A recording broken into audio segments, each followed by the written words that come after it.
Health అంటే insurance గురించి మాట్లాడితే ఐ కీప్ అడ్వైజింగ్ రెగ్యులర్గా నా వీడియోస్లో కానీ లేకపోతే డాక్టర్స్ నుంచి అడ్వైస్ తీసుకుంటా ఉంటా. మీ సైడ్ నుంచి ఇన్సూరెన్స్ అనే ఒక కాన్సెప్ట్ మీద what is your opinion and what is your advice? Very important things.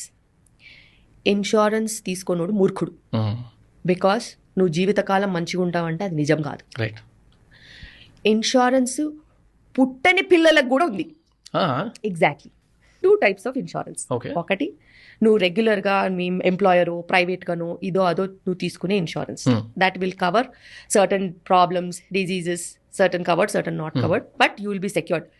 నీకు ప్రాబ్లం వచ్చినప్పుడు నీకు డబ్బు పుట్టకపోతే నీ పరిస్థితి ఏంటి? అట్లీస్ట్ నీకు ఇన్సూరెన్స్ ఉంటే నీకు ఒక సెక్టర్ ఆఫ్ హాస్పిటల్ అలాట్మెంట్ ఉంటుంది కదా, ఒక డాక్టర్ అలాటెడ్ ఉంటాడు, ఒక ట్రీట్మెంట్ అలాటెడ్ ఉంటుంది. అట్లీస్ట్ నువ్వు దేహి అని అడుక్కోవాల్సిన టైం ఉండదు. దట్ ఇస్ ఆన్ దట్ నాకు అర్థం కాదు. ఎంతసేపు దావతులు చేసుకోవాలి, ఆటలను కోయాలి, అది చేయాలి, ఇది చేయాలి, తమాషా చేయాలి, ఒక 20-30 మందికి భోజనం పెట్టాలి, బంగారం కొనాలి, బట్టలు కొనాలి, ఆస్తులు కొనాలి, మట్టి, ఇవన్నీ వేస్ట్. హెల్త్ ప్రాబ్లం వస్తే నువ్వు గ్రౌండ్ ఫ్లోర్ నాకాల్సిందే. నీకు ఇన్సూరెన్స్ ఉంటే నువ్వు మనిషి కిందన్నా మిగులుతావు, లేకపోతే వేస్ట్. అండ్ అట్లీస్ట్ 1-2 లక్షల రూపాయలు ఇన్సూరెన్స్లు తీసుకునే రోజులు పోయినాయి. తీసుకునే ఇన్సూరెన్స్ కష్టమైన నష్టమైన ఓ పూట తినపోయినా మంచి ఇన్సూరెన్స్ తీసుకోవాలి. హంగులు ఆర్భాటాలు వేరేవన్నీ కంట్రోల్ చేసుకున్నా నీ హెల్త్ ఇన్సూరెన్స్ పర్ఫెక్ట్గా ఉంటే నీ లైఫ్ సెక్యూర్డ్గా ఉంటుంది. ఎప్పుడైనా చూసుకో, నీకు మంచి ఇన్సూరెన్స్ ఉంటే నీకు రోగమే రాదు. నీకు ఇన్సూరెన్స్ లేదనుకో దారిన పోయే రోగాలన్నీ వీడికే తగులుతాయి, కాంప్లికేషన్స్ అన్ని వీళ్ళకే వస్తాయి.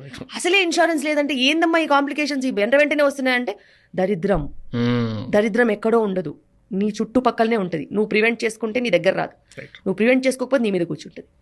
ఇప్పుడు సెకండ్ టైప్ ఆఫ్ ఇన్సూరెన్స్, పుట్టబోయే బిడ్డకి కూడా నువ్వు కార్డ్ బ్లడ్ సేవ్ చేసుకొని పెట్టుకుంటే జీవితకాలం ఇన్సూరెన్స్, బతికినన్నాళ్ళు కదా, 75 ఏళ్ళు 80 ఏళ్ళు ఇన్సూరెన్స్. అదే మరి తక్కువ అమౌంట్, నీకు ఏ ట్రీట్మెంట్ లేని జబ్బుకైనా అదో ట్రీట్మెంట్ ఉన్నదని అంటే ఎంత మంచిది.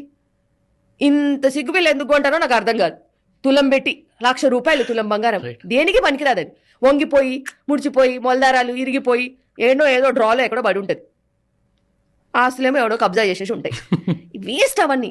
నువ్వు ఇన్వెస్ట్ చేస్తే మంచి హెల్త్ ఇన్సూరెన్స్ మీద నువ్వు ఇన్వెస్ట్ చేసుకుంటే నీ లైఫ్ సెక్యూర్డ్గా ఉంటుంది. పిల్లలు కూడా రేపు అవే ఎక్స్పెక్ట్ చేస్తారు.